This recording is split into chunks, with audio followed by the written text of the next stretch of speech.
and the true fans all adore us. When our rating was low, they praised our shows, and our prestige begun. Now in glory we ride on the Nielsen tide, and our has a year to run. Ahoy, ahoy, our rating was low. Ahoy, ahoy, the true fans show. So that our prestige begun. We boldly go where men have never gone before us. There is nothing past our ken, and the true fans all adore us. None ever went before us. The true fans all adore us. There's nothing past our ken. We're enterprising men.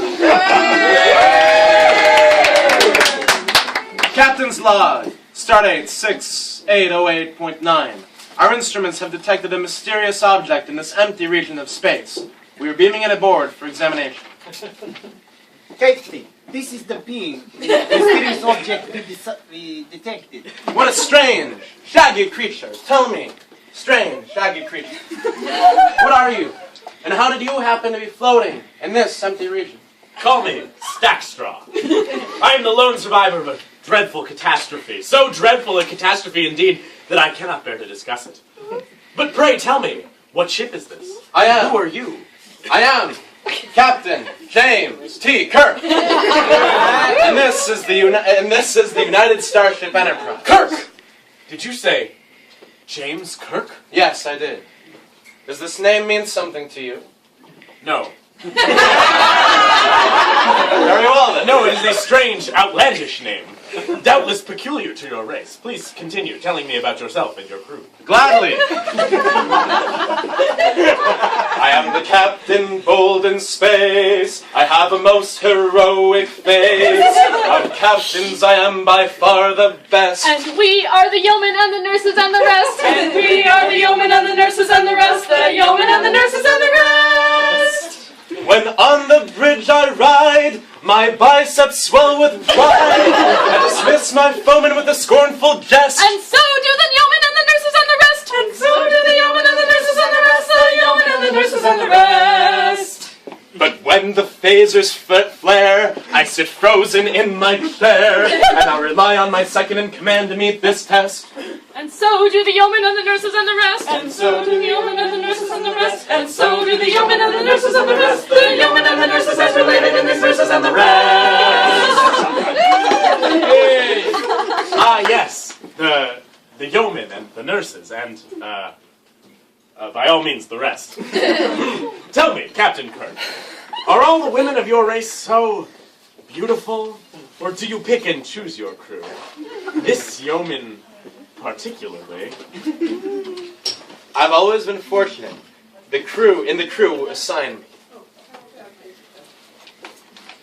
At least fairly fortunate. It was a jest on your part, was it not, Captain? When you referred to relying on your second in command in time of danger. Naturally. But I trust I will always be able to rely on my second in command.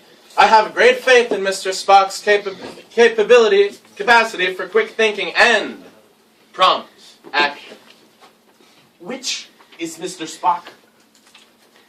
My science officer, there, at the computer. I am the scientific officer. And a right good second in command. I have fascinating work as I second Captain Kirk, and I'm proud to be his right hand.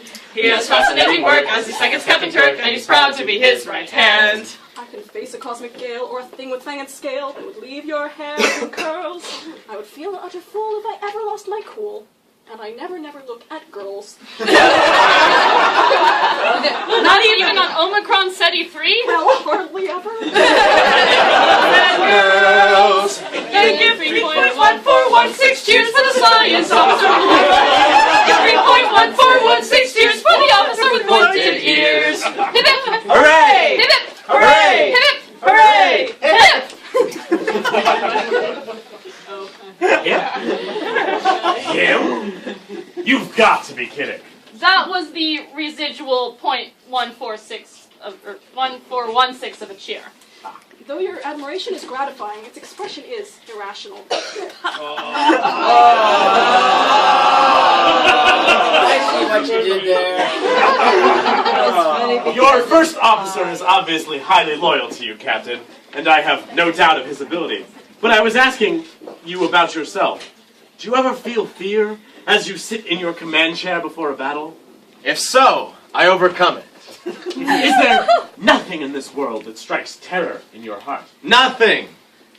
Ah, yes, there once was. I used to be afraid of a man named Finnegan. Finnegan! He feared a man named Finnegan. Why, who might Finnegan be? I haven't seen him since I was a plebe at the academy. He was an upperclassman who hazed me unmercifully. He went in for practical jokes, and I never knew what he was going to do with me next. I wish, sometimes, I could get my hands on Finnegan! He hazed you at the academy. I can hardly imagine anyone hazing you, Captain. Oh yes, it happens to all the plebes. It's good for them, really. It teaches them respect for authority. Why, if I hadn't gone through that along with the rest of the routine, I might never have risen to command the Enterprise. Indeed. I would like to hear how you came to be captain of the Enterprise. I'll be delighted to tell you. When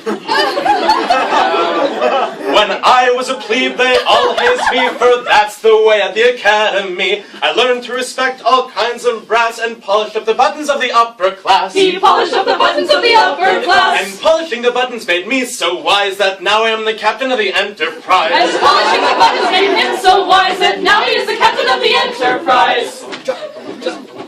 Of political knowledge I acquired such a grip that I won an award for brinksmanship. And that award for brinksmanship, I ween, was the very first ship that I ever had seen. Was the very first ship that he ever had seen. But that kind of ship made me such a prize that now I am the captain of the Enterprise. Well, that kind of ship made me such a prize that now he is the captain of the Enterprise.